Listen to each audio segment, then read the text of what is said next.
You are listening to Within Tolerance, a podcast for machinists by machinists. I'm your host, Dylan Jackson of Purity Machining. And this week, I am very happy to welcome Jeff Hooper of Hooper Machine and Design and Chip Monkeys.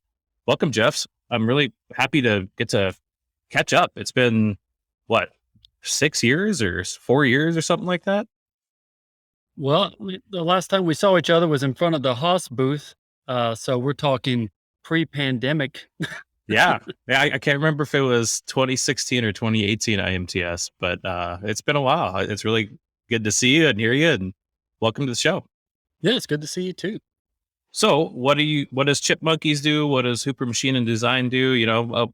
Where can people find you online? All the good stuff.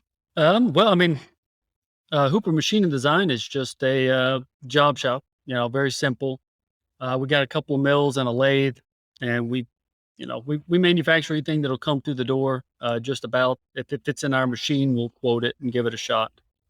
And Chip Monkeys is just a little side project we're doing where we're making some YouTube videos on how to process parts, how to use Fusion, how to use the Haas machine, but more at a workflow level instead of just like a how-to. Hit this button if you want this. More educational. You can go to the website, download projects. We got one video up now on 5-axis, how to 5-axis, setting up a trunnion, that kind of stuff. Just kind of walks you through the whole process and a little bit about 5-axis programming. But we're just getting started on this. We got another video we're going to drop, I think this week or next week. And we got some products that we sell, and you can download a project. That's the goal anyway. And then watch the video that corresponds to it so that you can learn how to manufacture that and kind of get an idea of a high level workflow of manufacturing. That's great. More content like that needs to be out there. So I applaud you for doing it. Yeah, it's something I've always enjoyed doing. I like teaching. I love manufacturing, but I love teaching. So, it's worth pursuing. Fills a hole in my soul. That's great. Well, let's get into your backstory then. How did you come to, own your own company and start Chip Monkeys, start Hooper Machine and Design, all that stuff? Okay. All right. Well, I guess, my dad, when I was born, he was running a machine shop. He started, it was called Hooper Manufacturing. We're not a creative family when it comes to naming things, but so Hooper Manufacturing, he manufactured machine guns and things like that, anti-aircraft weapons, 80 millimeter grenade launchers. And, he was the first company to start manufacturing 50 caliber machine guns since World War II. And he was pretty young. I think he might have barely been in his 30s when he started it, because it was running in the 80s. So I grew up with, machining, and, going into see my dad's shop and everything. So it wasn't like fantastic for me to see a machine shop. It's like, that's just how I was raised. He'd come home and that's what we talked about. But when I was 17, I ended up dropping out of high school because things weren't going good and I just wasn't interested. And at that point in our lives, he was a teacher at the Tennessee Technology Center in Nashville. He started teaching in a Murfreesboro school, and he was just an instructor, but he was responsible for purchasing all the machine tools for Tennessee. So, wow. Anybody that's trusted with $30 million to go buy, I don't necessarily agree with his machine choices now, but I can see, why he did what he did then. He bought wire EDM, CNC mills. He tooled up the Tennessee machine shop program. And after I dropped out of high school, I ended up just doing his class because I didn't have an option. I'm his kid, so that's what I had to do. Right. And, as far back as my lineage goes on both sides, all the way to blacksmiths. My name Hooper literally means the blacksmith that makes the hoops for the barrels. And the cooper would be the guy that made the wood slats. So as far back on both of my sides, it's all manufacturing. So I was going to get into manufacturing one way or another. And he's trying to get me motivated. And So I did what he asked me to do, and I joined the class, and oh man, it just bored me to tears. I hated machining. Um, I mean, I had to wait till I was 18 to join the class, and I had done all the math and all the book work. That's what we called it, the book work. And then when I got into the class at 18, I was done with all the book work, and I just went into the machines and started, get a project, and that was all right. Turn a thread on a lathe, adjust a compound rest, and eventually graduated to doing the CNC machines. Um, and then you pull out the book and you code everything manually, and it was all right. But I just didn't see it as something that would that'd be interesting to me to do for a living. This is going to kill me. If I had to do this. Right. And I had been to every IMTS since I was old enough to walk through the door, and I've seen all the equipment, so for me it was just like, this is everyday stuff. I wasn't impressed. Right. You're raised in a family that does farming, so like, farming is just what everybody does apparently, because that's what you did, growing up. Um, but manufacturing is pretty cool, and I did appreciate that about it. But then I went to the lamest, and when you sent me this question, I had the guy go back in my mind, like, what was that tipping point where it became interesting? And that's I walked into the lamest of all trade shows in some hotel in ghetto Nashville. It was an educational trade show. So boring, I mean, you walk in there and everybody's got like little tables set up that you would set up at a garage sale. Like, it's not fancy. It's pretty lame. And then, I saw my first 3D printer. We're talking 95, 97. That Object Jet 3D printer. And I picked up this little wafer thing they glued together. And I was like, I don't know, cool. I don't see a value here. Right. I'm just kind of walking around. And then I see the stupidest thing on a monitor. And it's a little 3D model of a Jetsons character, the alien with the big bubble head. And the guy was like rotating it on the screen. And I was like, well, that's kind of cool. At least it's moving and doing something. And then I realized it's SolidWorks. And I was familiar we were using FeatureCam in the class. And you can model something. And solid models were kind of not really new, but for FeatureCam, it was new because everything was IGES and surfaces. Right. And then he showed me an assembly, and then he started putting mates together, and then things could move. And I was like, and then I got, lightning going off in my mind here, all the light bulbs going off. And I'm like, this is what manufacturing is missing. I need to be able to model. If I want to make something, I need to be able to design it, design the fixtures, draw the stock, draw the, not necessarily the machine, but maybe if it was sitting on a platter for a fourth axis, which we had at school, I was like, this is what I need. And so I went to my dad and told him, and at this point I was just about graduated in 99. And I said, we got to get SolidWorks and we got to have it in the class. You got to get an educational license for this. And so he did. He put it in the classroom, and I sat there after I graduated. I didn't even go to my own graduation because I didn't care about that stuff. It's just a formality. All I need to do is know how to do this stuff, and I'll be fine. Right. And I sat in front of SolidWorks for 6 months, and I got hooked. And I started designing products for BMX bikes because that's what I was doing at the time. And drew up the fourth axis, the platter, the stock, and then I programmed from each orientation. I took all the 3D models and put them inside FeatureCam and programmed them and started making products. And when I got to machine, all the thinking was done. All the fixtures were designed. And that's when manufacturing clicked and started being interesting. This connection between a full CAD software and a full CAM software. After that, I started teaching, doing math, teaching math and teaching blueprinting and things for the class. And I never learned the math. I'm not going to lie. Just trigonometry and all that stuff bored me. But when I got a job and I had to do it to teach people, and you have to stay one lesson ahead of the class. As long as you stay one lesson ahead, they think you're a genius. And then, I'd have like one smart student. He was way smarter than me. And he would be like, "Hey, I'm ready to move on." And I said, "Not yet, not yet. You're not ready to move on." And that's when I learned trigonometry. So all my education really came after that class, just because that's what I wanted to do. Now I was like, I wanted to manufacture products, and so I got a job that allowed me to work fewer hours during the week. And then when I got home, I had a bootleg version of SolidWorks that I just learned on, you know. Um, so, and then I got my first job. One of my first jobs was running a machine shop with a ProtoTrack, which if you ever program one of those, it's like pulling your hair out. I mean, it's all so basic. And, you're doing math on pieces of paper. They wouldn't give me a computer in this shop. And the guy probably thought I was a mad scientist. Just trying to make an octagon shape. I'm doing all the math and trying to figure out the toolpath, but it's all manual.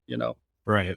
But he wouldn't buy me software. My next job was using CATIA in an aerospace. And when I saw CATIA, then I saw the SolidWorks with the feature cam, but it was in one environment. Right. And we're talking 2003 at this point. What a leap forward from doing stuff on, paper to Class A surface enabled CAD cam and all that stuff. Like that's high level stuff. That got me thinking. I had I think it's V5, and it's somewhere in the early 2000s I had it, and I thought this is exactly how manufacturing software should be. And this is how manufacturers or machinists should be thinking now, is with CAD and CAM working together, and not, in a machine putting up Joe blocks and sweeping in pins and all this stuff. The machinist stuff, that's good. But at the end of the day, like, 99% of your problems are going to be solved in front of a computer and not in front of the machine. Yeah. The last shop I worked at before I went full time had feature CAD when I started there, and I switched them over to HSM Works because we were using SolidWorks. And I was like, listen, guys, like, you need an integrated CAD cam system. Like, it doesn't make any sense. I think I worked in engineering for 6 months or so and was asking our like head engineer like questions, and he was like, I don't know. I don't really hold any allegiance to feature cam. It's just what we have.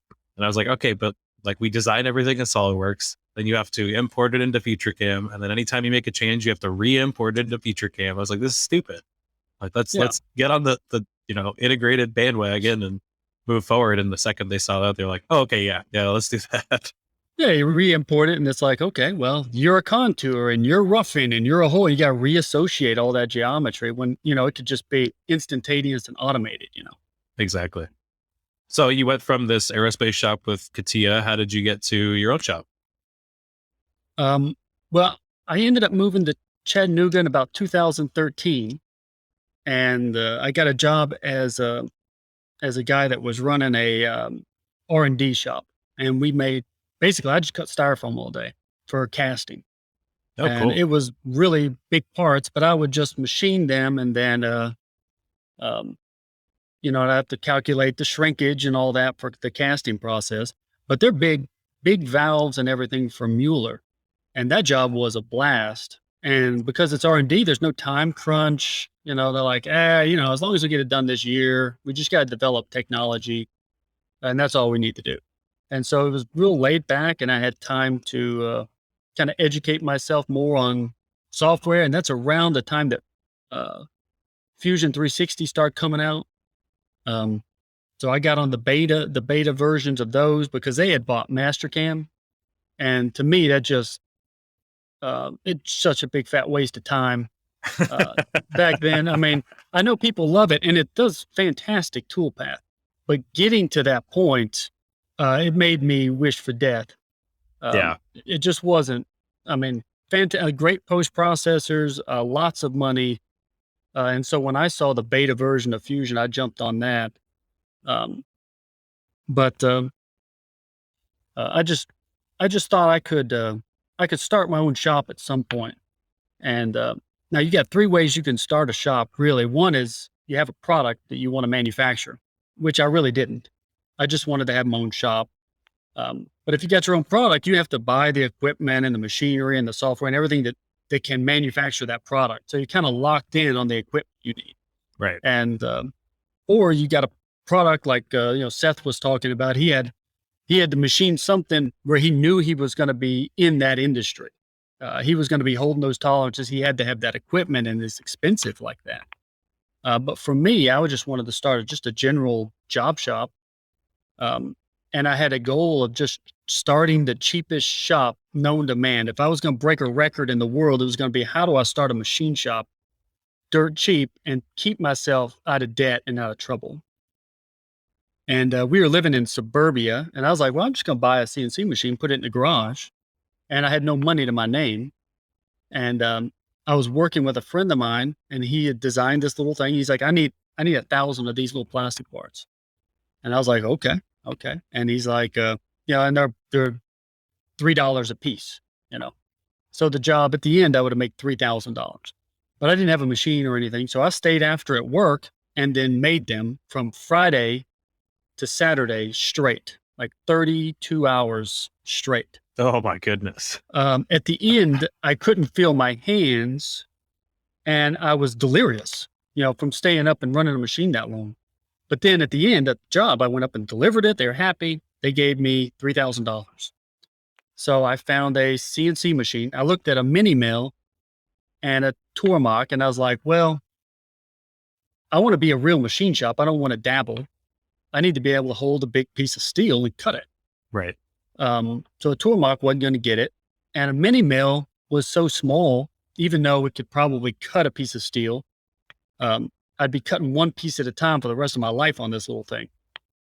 And so I scoured the internet. One of the best places to find used machinery is eBay, because everybody advertises on eBay.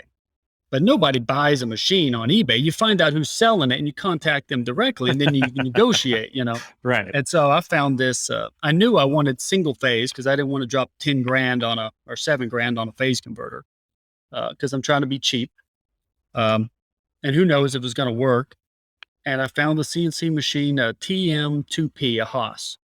It clicked every box. It has it's single phase, so I could wire it in. I just drop a 220, breaker in and run the wire directly to the machine. It had probes, a tool probe and a part probe, and it had 40 inches of X travel. So I could set up, 4 or 5 double clamping vices and actually get some work done, because I'm still working my other job. So Right. I needed to automate, And so with the probes and a big X travel, I could set up a bunch of parts when I came home from work, hit go, and then go back inside the house and just relax. And if it does the roughing operation, and then you can tell it to go over and touch the tool and make sure it's still there, break detection. Yeah. And automate for a job shop as much as possible. And that allowed us to get started. And the machine was only $27,000, so that's $400 a month. And I figured, if I can't, I took that $3,000, and between rigging for $600, the first machine payment for $400, shipping for $1,000, and then I found the cheapest place to buy holders and tools, DZ Sales. The stuff would barely make a part. I had to replace all the set screws and the holders, and then found cheap places to buy in mills. And so for $3,000, I started the shop, and there was no money out of my pocket. And now that machine's paid for. So, staying out of debt and not working too hard has been my main goal. Okay. And Well, this might be a good time to go into what machinery you currently have. I have 3 Haas machines. And now before I bought Mazaks and Hercos and lots of other machinery for other shops. But I went with the Haas because if I had a product that I need to manufacture, tolerances, or I was just going to be running the same thing day in and day out, then maybe a heavier machine would certainly be worth it. But for a Haas machine, they shine for a job shop. The control's nice. It's all hard buttons, which I like. I don't have to go searching through a bunch of touch screens. It's not XP embedded software that probably crash or could get hacked. It's pretty solid controller. Right. It's not the fastest. They lock you out of everything. Everything's an extra. Right. But if you negotiate with them, like when you buy a machine, you get a competitive quote, maybe two competitive quotes, and Haas will beat their quote up and get you what you want at a really good price. Definitely. Yeah. Also, enter if you're poor like me, you have to enter every contest that came up, and so I won Vices on Instagram. You know, I'd say that Vice is worth $1,100. I would put $500 worth of my time into winning it, and that paid off. I won the orange Vice by calculating the proper weight, but I downloaded the 3D models. I applied all the material. I calculated mass ounces to pounds, and then I submitted. And he was like, "You were within, half an ounce." But I modeled every aspect of the Vice so I could win it. Oh, wow. And then I won another Vice from 5-Axis. But I put a lot of effort into winning that. And then Haas, my local dealer, had a contest. Who enters the most complex, unique part wins $10,000. And I was like, well, so I put a couple days because it's worth $10,000 to me, right? I manufacture and design a product that I think would win and get the most votes. And they were just trying to advertise for an app. And so I won $10,000 and a trip to go to the Haas factory, and Mark Terryberry gave me a tour of the Haas factory. But then I just took that $10,000, I turned it around and took it off a machine. And so then I got a VF1 brand new with everything I wanted for less than around $50,000. Wow. So again, knocking my payment down, keeping my payment down. And those machines, they run fantastic. I hold 1000s all day long. Just delivered a job this morning and everything was plus or minus one. And I used the probes to check it. Yeah, I double check everything with, micrometers and everything, but everything seems to stay. Even my TMP that I bought 4 or 5 years ago still holds one. It's got some backlash now, but I ran a ball bar on it, and you tweak it all out, and you can still hold good tolerances with them. That's awesome. So you've got a VF1 TMP, looks like a TL behind you as well. Yep, I got a TL1. Okay. Found it used on the Haas website and negotiated for it, and they shipped it out here, and the thing works fantastic. For a prototype shop, and I don't have any employees, so I'm not doing any production. I'm just doing prototyping. I can't do production. You can't afford me to sit in front of a machine. I'm the programmer, setup guy, and all of that. I don't have a $15 hour guy sitting in front of the machine. So yeah. So people might know you best from your BMX fist, your handlebar fist. Yes, yeah, that's a publicity stunt. Yeah, which would seem to work really well because I think everybody knows that part. Yeah, and the reason is, like, I looked at Fusion when they were first coming out. They called me because it's not because I'm the best machinist in the world and I was selling myself real well and marketed myself real well. They literally said, "You're the only one using our software to make stuff." So out of the barrel of one dude, they picked me because I designed it when it was all beta and they had T-splines. And I was like, literally in 1992 or 1995, I was sitting at the bike track and a good friend of mine was like, he's like, "If you're going to make a stem in that fancy machine shop class you're going to," he's like, "make one like a fist, man." He's like, "I want to see it holding the bars and I know I'm secure." He was messing with me. But I tried to do it in FeatureCAM back in 97. And I did it, trying to, draw those fingers and, it's impossible, to sculpt that in surfaces and then machine it. But when I saw Fusion, I was like, hey, I could just joke around. And literally it took me about 10 minutes to draw that fist. I closed one eye and I held it up to the screen and I put like a tube in my hand that was 7/8. And then I closed one eye and I traced it on the screen and turned it into a solid, and they cut the stem up. And I was like, I'm going to make these things. And then I made a few of them, and we're actually running a batch of them this month. I had someone call me from New York yesterday and says he wants one. So we're going to run about a batch of 50. So people still have them. They're using them out there. But it was just a publicity stunt because Fusion had T-splines and cam and modeling, and I wanted to use all of them to make a product, which I couldn't have done before. Right. Definitely.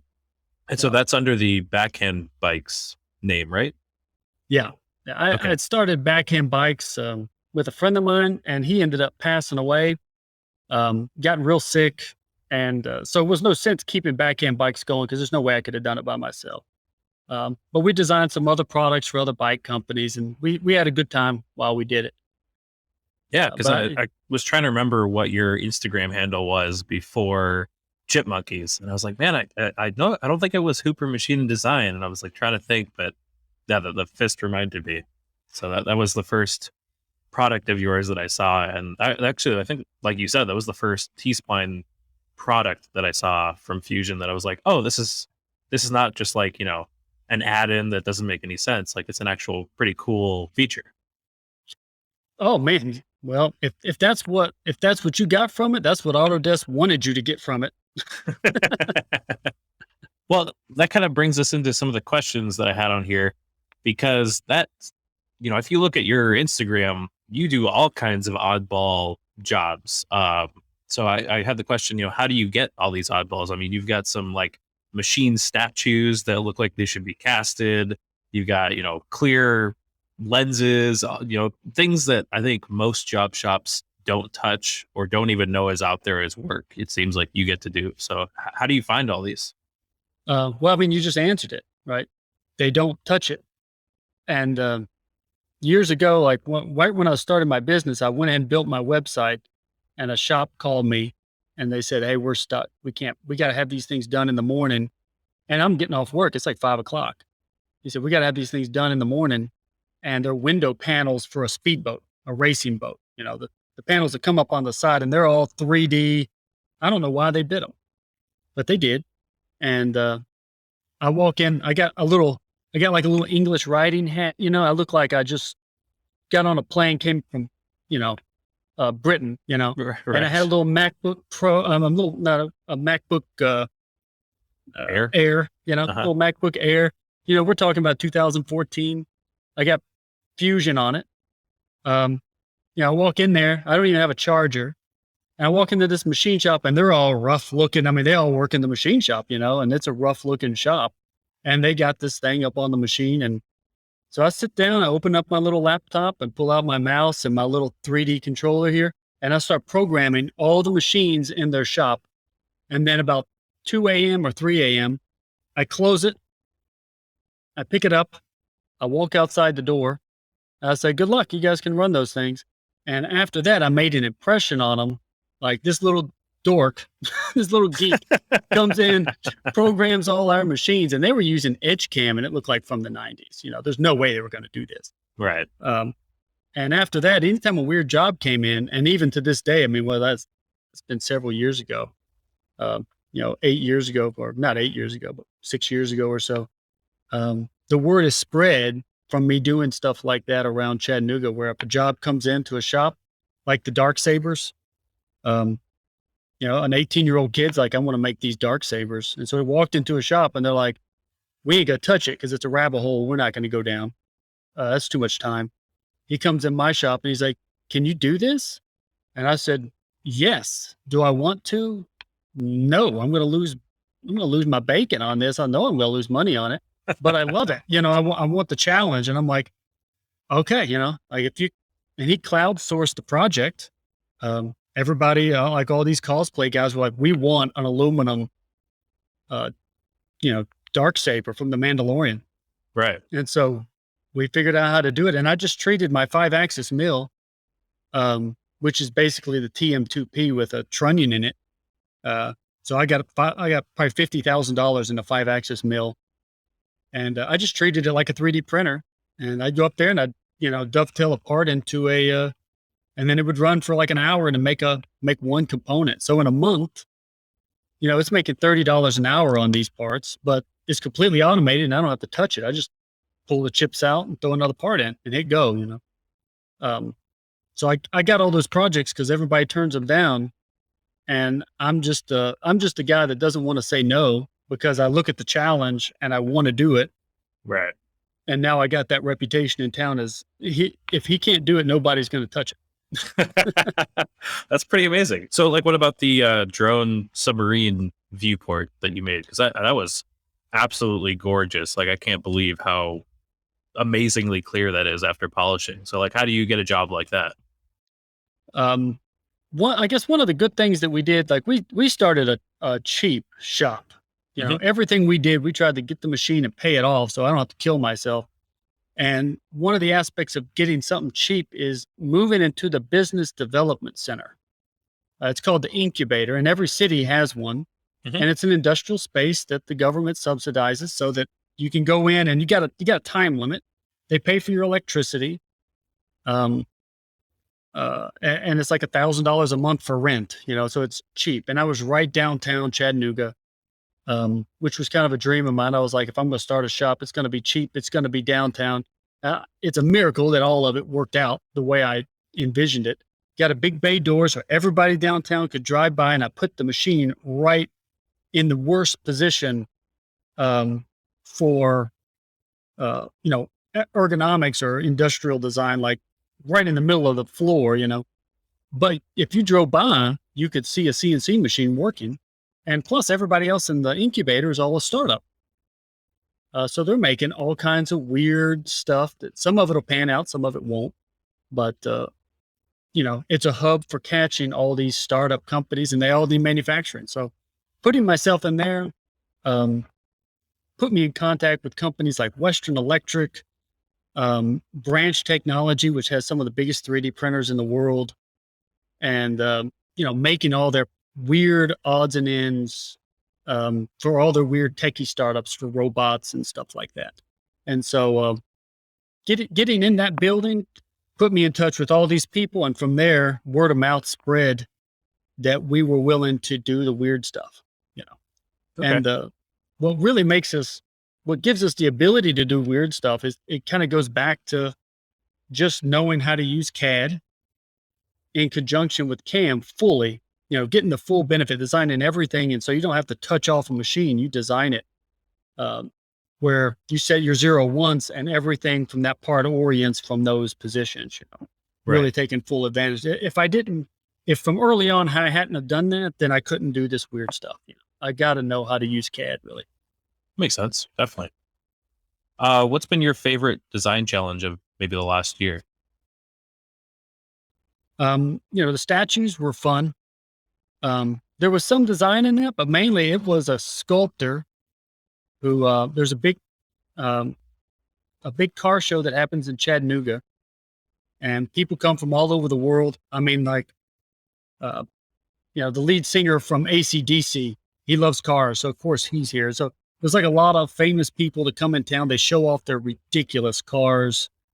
And so they had a guy, an artist, local artist, who sculpted a 1920s race car driver and had all these things cast in bronze. So you nailed it. It's like from the beginning, you were like, this looks like it should be cast. Absolutely. It should be cast. And it was cast for the car show last year. But then the car show came up this year, and they had also asked him to make a statue. And so he sculpted out of clay the huge statue that they're going to put downtown, 7.5 feet, and it collapsed before casting. And he had weeks in it and probably a lot of his own money, and it didn't work. And it sent him into a mental institution. Oh my goodness. I bet. That's terrible. So how do you recapture what this artist had done for the next car show? And so a guy comes in, he's like, can you duplicate this statue because he's unfortunately, he's not available this year because he's in a mental institution. Oh my goodness. So I was like, well, yeah, I mean, we just got to send it to Atlanta, get it 3D scanned and make it, figure out how to make it. And it's a foot tall, and I've only got 16 inches of travel in Y. So I had to turn my trunnion sideways, got the 3D scan, and Fusion, fortunately, it can machine a mesh, and I used the rotary option. And then I did some tilting so I could get in and do all the undercuts and rotating it to all the different angles and everything. Okay. So that was a fun project. programming wise, and it made me wish that I had a lot more CPU, because when you start doing 4,000 step overs on 20 statues that are a foot long, 6 inches cube, it's a lot of calculations. And then a little TM2P with its weak control. I mean, high speed machining is overstated. It's slow. And, you have to set the feed rate where it can calculate the toolpath, and then it'll pause and calculate, and it'll slow down and so you got to slow down the feed rate so you don't go at these little pausing marks in your part. So it literally took forever to make those things. But we were the only ones that could do it. We're one of the only companies in town with a real 5-axis machine willing to use it for weird stuff. Right. So that was a fun project. But the Darksabers, we had to model that and machine it. And so we had to design how it would bolt together. That's more of a design project. And definitely check that out on Instagram on the Chipmonkeys, because those are showing up on TikTok. That's how he's marketing them. But they're better than the original by far, That's awesome. I'm sure the original one's probably just 3D printed and, painted real nice, but ours were literally 5-axis machined on every angle. And then you reach in the machine and break them off and bolt it together, and that's it. Oh, I bet that's so satisfying. How do you, when you're developing the process for that statue, how did you decide, when was a small enough ball mill? Because I imagine with a mesh like that, you could go down to a 5,000 ball mill and still be rest machining some stuff out of it. So at what point were you okay, this is enough resolution to stop? Well, when you start stepping down in ball mills and changing a lot of tools, then you're breaking up your surface, and you got to start blending, because, right. And then you're talking about a mesh. So how do you section off a mesh? You got to draw sketches, because you can't just say, machine this area, because you got no geometry you're working with. It's a bunch of triangles, Right. So you could go down a rabbit hole of kind of what you're talking about and start coming up with sketches. And the problem with Fusion is you can only sketch in the CAD portion. You cannot sketch boundaries in the manufacturing, environment in Fusion. And so they called me not too long ago just to ask some questions. They call me every once in a while, for the in-process stock. Al Watmo reached out to me and a couple of other guys and said, how are we going to handle this? And so I recommended, every time you select something, you need to know where you are and how you're going to get to the next step. So we need to have, and about a year later, they put it in there. So yeah, it's really nice. Talking to them like that is real nice. And so, a couple of months ago, I was like, we need to be able to sketch, need to have a divide, sketch in CAD for manufacturing design, or for manufacturer or design processes. And then for manufacturing, you need to be able to sketch for boundaries and things like that. NX has a good workflow for that. You can actually save boundaries and then reuse them for different processes down the line. But Fusion needs to get into that. And I'm sure they will. They will. But they haven't got their first sketching thing working great yet. So once they get that figured out, all the bugs worked out of that, you're using it and you're like, you are not fully defined, pal. And it's like, I'm fully defined. I'm like, no, you're not. I'm sure we all go through that. Oh yeah. Yeah, definitely. So what was the smallest tool you used on those statues? Just like a 3/16. And that's not bad at all. I didn't break it up. I didn't want to do any blending. It looked much better if I just did one rotary pass nice and slow and kept a uniform tool path than trying to get like a 1/16 in there on the eyes and then trying to feather out where it blends. And I tried that on one, and he looked scary, and I was like, no, we just need nice, smooth. And then we took them all and painted them with bronze, actual bronze paint, and then we aged them and put wax on them and clear coated them. When we were done, they looked like an aged bronze statue. How cool. But next time, I think I would just, I'm just going to 3D print a real nice one and then have them cast them. That'd be the way to go. I think you're right from the start. Those things need to be cast. It was impressive to see you do them though, so it was at least worth the story and worth the experience. Oh yeah, worth the challenge. You got at the end. I kept one. You know, the material was almost $200 a block, and so I just went ahead and bought a block, and that's sitting on my mantle inside the house. That's awesome. Another question I had for you was, what's the best thing you've made for yourself recently? Because I know you made, your receiver. You go through your Instagram and there's a lot of personal projects that are super cool. So what's been your favorite thing to make for yourself? The receiver is definitely. I didn't design the way it looks. We made these for Western Electric, but if something comes across that's cool, I definitely make one for myself. And this one was designed and it's just beautiful. The receiver, and you can buy these now from Western Electric, but it was a project that we took on. We did the manufacturability design on it to make sure it bolted together and worked, but the aesthetic design was done by a guy that's just phenomenal, making beautiful stuff. And we just like that, that trophy, we made one for ourselves. The Dark Saber, I made about 5 for ourselves. And then, this Western Electric amp, we made one of those for ourselves. I polished it. I put tubes in there that they're not fully functioning tubes because this was just a prototype. I bought a Raspberry Pi, put some software on there that runs audio, and now our whole entertainment system runs off of that Raspberry Pi. And it's got a high fidelity audio card, DAC sitting on top of the Raspberry Pi and the touch screen and all that stuff. That was a fun project. Other than that, just 3D printing. I didn't think 3D printing was going to be real useful when I got one, but now it's a significant part of our business. And oh, really? So we have, like, my motorcycle. I broke a rear view mirror off, a side view mirror.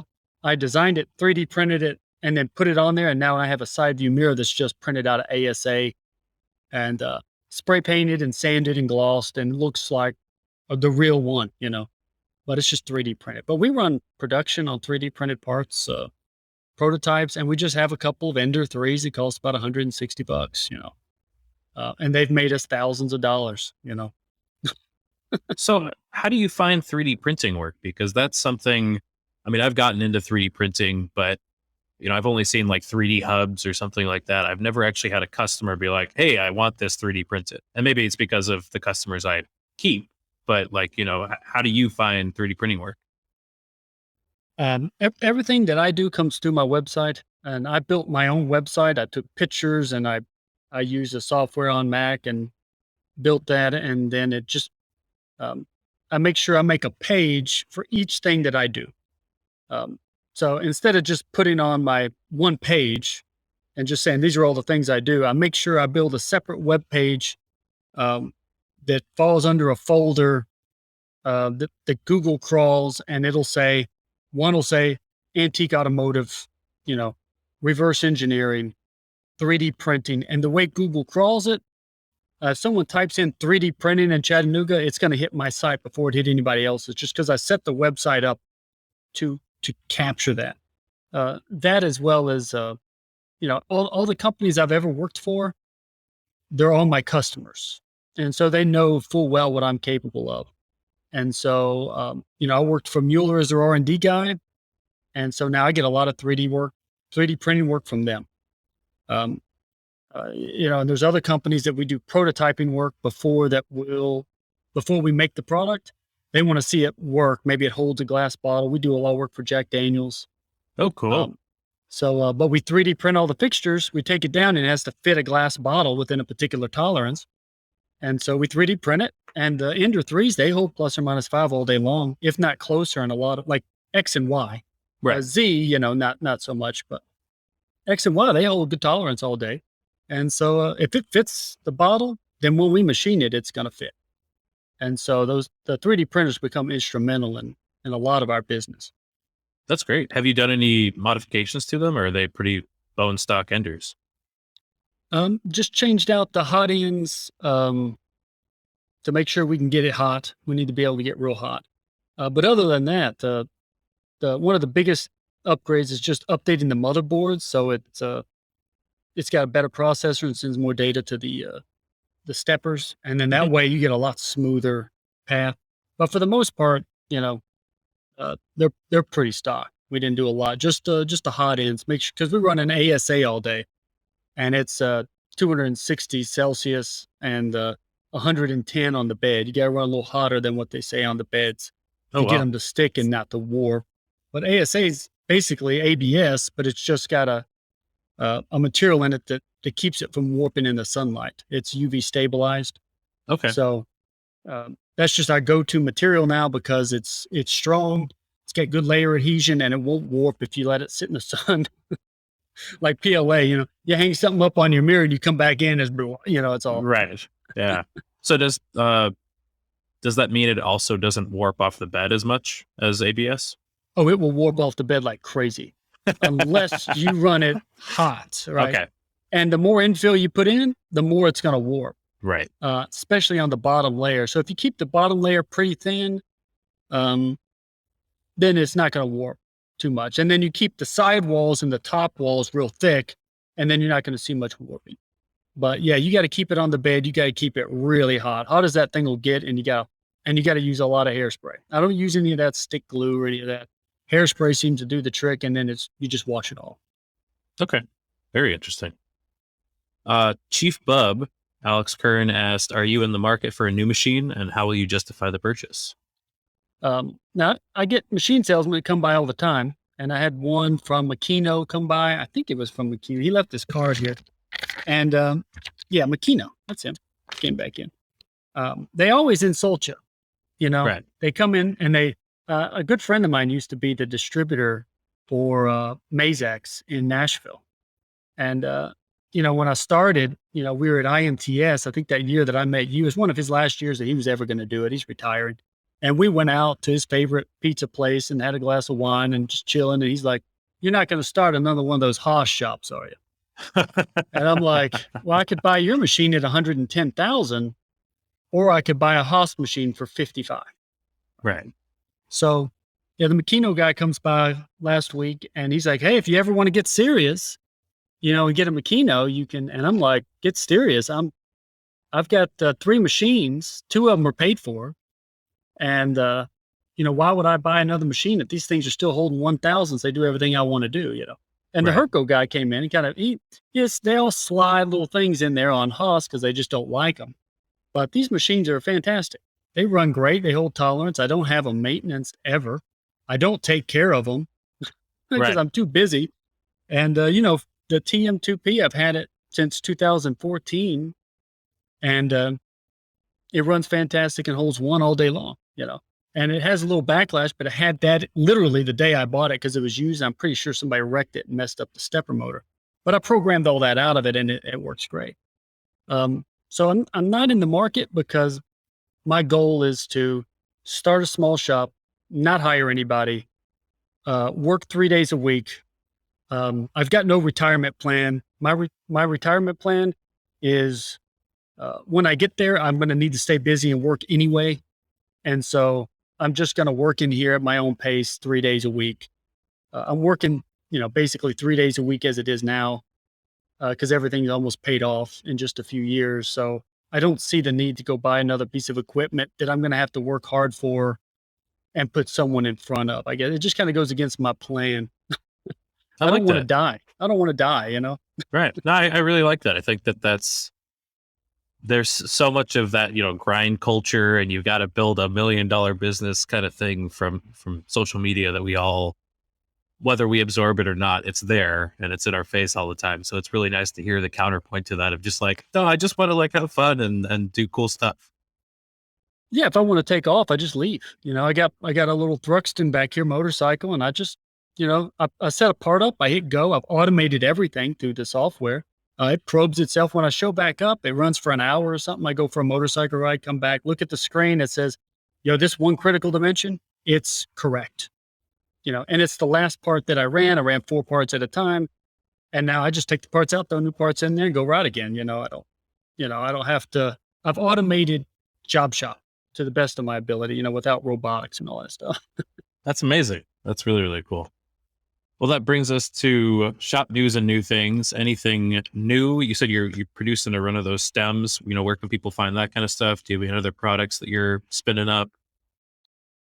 Yeah, we got lots of products that we're starting to develop. I want to get out of the job shop to a degree, even though I like doing it. I still want to keep the weird products, but I don't want to do automotive fixtures and stuff like that anymore. So we're trying to build Chipmunkies up where we can have some good YouTube videos, training materials, but also projects.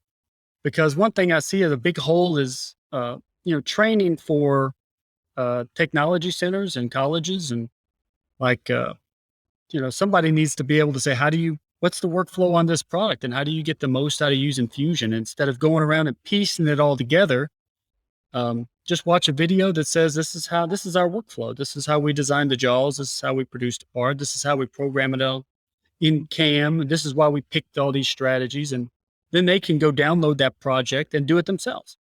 And so that's kind of a whole. I mean, there's a lot of information. Don't get me wrong. And one reason I like Haas machines and Fusion is when you go to YouTube, someone's got it, someone's made a video, and you're not going to get stuck. Yeah.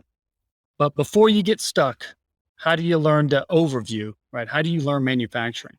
And so I think there should be more of that. And we want to make some products. And it's going to be available on CNCtutorials.com. I don't know how I got that domain. I typed it in and I got it. I was thinking the same thing. I was like, that is amazing. I just typed it in. It was like, yeah, this is available. I was like, purchase for $9. So, yeah, Chipmunkies isn't available because someone sells wine and they're called Chipmunkies. That's our biggest competitor right now, messing up our Google hits as a wine store. But yeah, that's our project, and we're making motorcycle parts, mountain bike parts, BMX parts, just odds and ends projects that you can download, 3D print or machine. And we'll see how it goes. But right now, I'm excited about it. That's great. I think that, like you said, there's a lot of content out there that's just like how to tackle this one specific problem, but there's not a lot that teaches you how to think as a machinist. And I think that that's really important. Yeah. I had a company a long time ago where we made training materials. It was called Conceptual Education because that was the goal, right? I made a bunch of YouTube videos back in 2006, and they were the concepts behind why a machinist does what he does.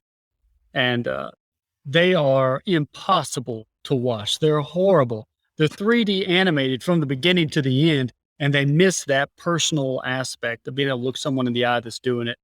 But if you get a chance, definitely look up Chipmunky videos and check out those 3D printed, and try not to get motion sick while I do all the camera pan. It was, I don't know what I was thinking, but the content is awesome. The content is awesome. My dad and I just sat down and made great content, but they're not watchable, right, by any stretch. Well, I'll definitely link your YouTube channel though in the show notes so people can go check out your newer videos as well. Yeah, appreciate that. They're good. They're good for everybody to watch. Yeah. Well, that brings me to the last question I ask every guest, which is, what did you research this week? And it can be anything under the sun. Doesn't need to be machining related, but it's just always cool to see what other people in manufacturing are deep diving on. What did I research this week? Nothing really, study the Bible. I want to try to understand all the rudimentary principles, fundamental principles of the Bible. That's what I've been researching this week. Try to be a better person, try to make good choices. And one of those good choices, I think, is not trying to build an empire, not trying to build a big business, just living simple and trying to enjoy my youth while I got it, and not save it all for retirement when I'm too old to appreciate it. Who cares if you got $1 million when you retire, or 2 million? Like when you're young, you can still go travel and do things you want to do. And so how do you make that possible? Don't take on too much.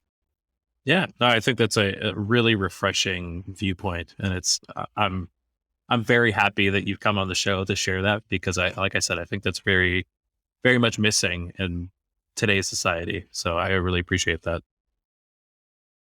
Yeah, thank goodness. And I like riding my motorcycle anyway. So, and my knee hurts, man. Golly, standing up on the concrete all day. Yeah, I'm done.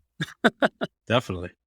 Well, Jeff, thank you so much for taking the time. I know you said you had some parts to make, so I'll let you get back to it. Patreon thank yous real quick before we close. Thank you, Matt Blackwell, for joining the Patreon. Helps me do episodes like this and have great people like Jeff on. And thanks everyone for listening. I'll be back next week.